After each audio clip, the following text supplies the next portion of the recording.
So with this, I would also request our yet another eminent speaker with rich experience in the national. He has been spanning around over 3 decades. Dr. Sridhar Srivastava, he is the director for National Council of Education, Research and Training, and also for NIOS. Dr. Sridhar Srivastava, I would request to please address our August gathering with your inaugural address. Am I audible now? Yes, sir. Yeah, very sorry. Now I'm connecting with my phone. So really, I am very thankful to this occasion which the Andhra Pradesh government has offered to me. And as we just listened to Mr. Anil Swaroopji and Vishwajit Saha, this is a very important point which was being mentioned. And the policy is very aspirational, we all know, and the concern for implementation also, which was echoed by these two earlier speakers, is there. But yes, at the central government level, we are working very, very coherently for that and to work out the plan. We all know that in the largest democracy, we are heading towards a population dynamic where 50% of the population will be below the age of 35. And as we all know that the age of 35, below the age of 35 includes that preschool to the school, higher education, and then about a decade-long experience of each and every young children in the country to join the world of work. As Anil Swaroop sir was mentioning, I would also touch upon that. The policy says very clearly that there will be no hard boundaries about the subject streams, about the main streams or the vocational streams, and also no hard boundaries as regard to curricular, co-curricular or extracurricular. This is a very, very strong point of the policy that has been given to the young citizens now, and the future will be very, very vibrant. I tell you how. As you just said that I have experience of National Institute of Open School also, and once I got the chance of handling NIS, then I learned a lot of things in this school ecosystem. I tell you a few examples. You might be aware that we have an example in our country of a girl named Malvika Joshi, and who was going to school, and after about 6th or 7th standard, he was not willing to go to school. And then she was she preferred for the homeschooling, and the parents supported. And then what happened that she performed very well in many international Olympiads, and then she got a full scholarship, double scholarship from the Massachusetts Institute of Technology for her further degree in computer science. But friends, probably we didn't offer her opportunity to enter the gate of IIT or NIT or any other higher education institution. Why I'm giving this example? Just Vishwajit Saha was also mentioning that the policy has now liberty for a child to pursue maths, physics, and maybe Sanskrit. Physics, political science, and economics, mathematics, Sanskrit, or dance. But how to implement? This is a big point. We are trying for that. And herein, as a solution, what I want to just place forth here in this discussion, the alternative model of schooling. And NIS, we are just trying to gear up the NIS to a fullest strength.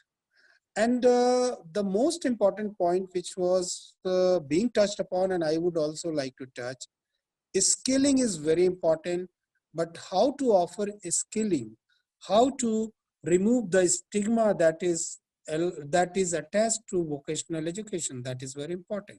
So the policy says that vocational education can be taken along with main subject stream.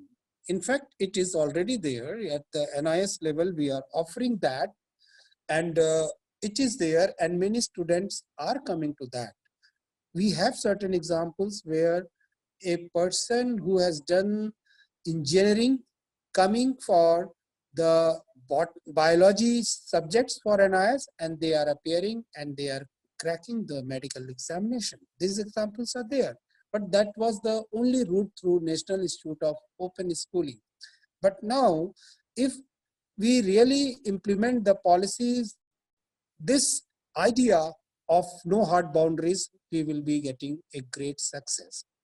One more point I want to bring here, along with all these discussions, a very important issue is how to assess.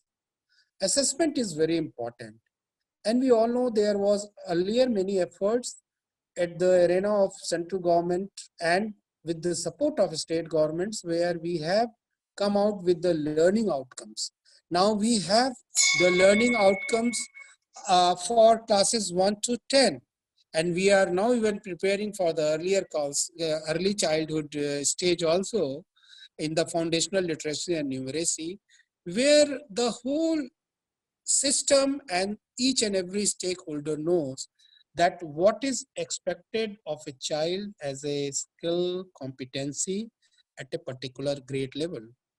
And here the crux is that the content will be there, but the target will be accomplishing the competency. And if a child is competent in a particular learning outcome, whatever content is given to the child will be able to handle. So this idea of making all endeavors in the school learning, teaching, training, the learning outcome should be at the center stage. And if you go through the policy document, it has got ample mention, the learning outcome, and the national level assessment, everything is there, and we are working for that. One more point that I want to touch upon here in the limited time that is available to me, that the issue or the worry that was raised by the earlier two speakers just now, how to implement. One point I can say with on my personal behalf and with my experience, after the policy has been declared and it has come into the public domain, at central level the organizations are working very closely. They are in great sync on in thinking about how to implement the policy. All the autonomous organization of the Ministry of Education under the leadership of the government, its senior officials, we are very much in sync at making attempt, deliberating, discussing, coming to a conclusion that how we will be implementing the policy. Tasks are defined and they are allocated, and different organizations representative are into that. But we need great support from across the length and breadth of the country. So all opportunities are being utilized to interact with the state governments, and they are also coming forward very, very enthusiastically. Because if such an aspirational policy is there and which is so forward looking, and the points I was just making, like no hard boundaries and all, I tell you, when we are interacting with young children also within our organizations or on different occasions, we are finding that they are very, very happy with this flexibility that they are going to get. But along with this, the state government support or their enthusiasm is important, because the teachers who are at the pivot of all this endeavor, they are there and their training is very important.